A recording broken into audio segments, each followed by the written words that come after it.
जलियांवाला बाग हत्याकांड 13 अप्रैल 1919। 1000 लोग जलियांवाला बाग में आए और बैठ करके शांतिपूर्वक धरना देना क्या किया, शुरू किया। अगर कहीं 124 लागू है तो पुलिस के पास पावर बढ़ जाती है। 1000 लोग मारे गए, गोली से कम मरे, लेकिन कुएं में कूद के लोग ज़्यादा मरे। चलो हेडिंग, जलियांवाला बाग हत्याकांड 13 अप्रैल 1919। जलियांवाला बाग हत्याकांड 13 अप्रैल 1919।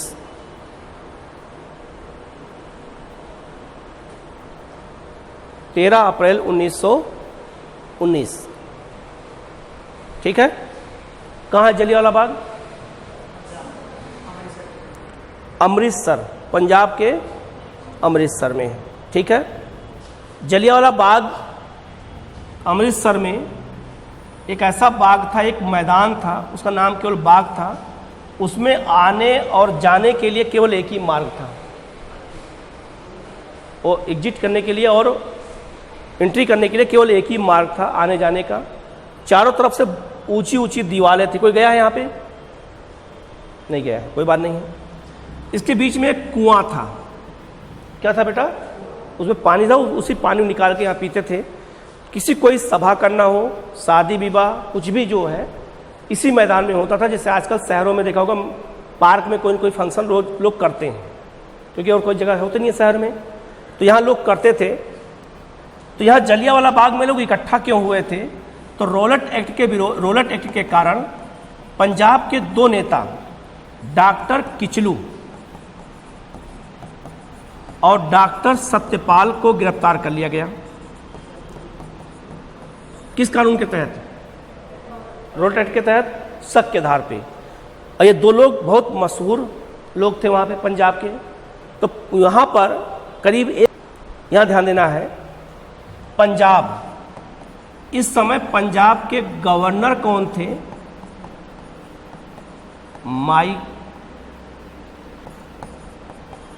Michael O'Dwyer. कौन थे बेटा? Michael O'Dwyer. पुलिस कमिश्नर का नाम था ओडायर, कंफ्यूजन मत रखना। माइकल ओडायर कौन था बेटा? पंजाब का गवर्नर। और ओडायर कौन था? Police commissioner. यहाँ ये लोग बैठे थे, तो पंजाब के गवर्नर माइकल ओडायर के कहने पर ओडायर ने धारा 144 लगा दिया। क्या लगा दिया? और धारा 144 का मतलब यह हो गया कि उस क्षेत्र में 4 आदमी खड़ा होकर के बात नहीं कर सकते। ऐसी स्थिति में पुलिस को गोली मारने का आदेश हो जाता है। अगर कहीं 124 लागू है तो पुलिस के पास पावर बढ़ जाती है, ठीक है। उस समय पुलिस एक बार वार्न करेगी कि आप जहाँ खड़े हैं वहाँ मत खड़े होइए। अगर आप नहीं हटते हैं तो पुलिस गोली मारने का आदेश है, लेकिन पैर पे। कहाँ पे? पैर पे, नहीं कि यहाँ मार दें, ठीक। पैर पे गोली मारने का आदेश है। किसको? क्योंकि शांति भंग ना होने पाए, इसीलिए इस कानून को बनाया गया था। किस कानून को? आज भी एक कानून है 144। अब क्या हुआ, यहाँ पे लोग बिना हथियारों के शांतिपूर्वक धरना दे रहे थे। माइकल ओडायर ने आदेश दिया किसको? और ओडायर आया, 35 सिपाहियों के साथ यहाँ खड़ा हुआ और गोली चलाने का आदेश दिया। किसने? किसके कहने पर? माइकल ओडायर कहने पर। 10 मिनट गोली चली। यहाँ पर लगभग 1000 लोग मारे गए, गोली से कम मरे, लेकिन कुएं में कूद के लोग ज़्यादा मर गए। समझ में आया? इसी में एक लड़का था, 7 साल का बच्चा था, उधम सिंह, नाम सुना होगा। वही उधम सिंह बाद में, इसी में इनके माता पिता मारे गए थे। बाद में 1940 में जाकर के लंदन में गोली किसको मारी थी? माइकल ओडायर को। उसने अपने जीवन का एक ही उद्देश्य बना लिया था कि हमें माइकल ओडायर को मारना है। यहाँ से वो गया, जाने के बाद उनको खोजना शुरू किया। किसको?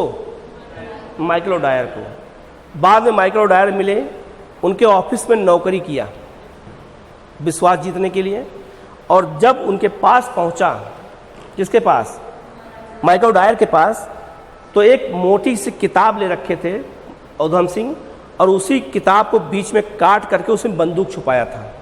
किताब को बंद कर लिया और उनसे मिलने के लिए गए वो डायर से ऑफिस में उधम सिंह। उधम सिंह ने कहा कि सर आप जलियांवाला बाग के बारे में जानते हैं? तो इसने बड़े गर्व के साथ कहा कि हाँ, हमें तो गोली चलवाने का आदेश दिया था।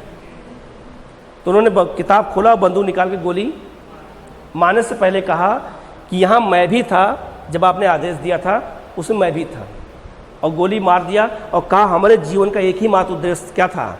आपकी हत्या करना। फिर बाद में उसको गिरफ्तार कर लिया गया, फांसी की सजा हुई। लेकिन उधम सिंह ने किसको गोली मारी थी? माइकल डायर को, क्योंकि असली जिम्मेदार यही था।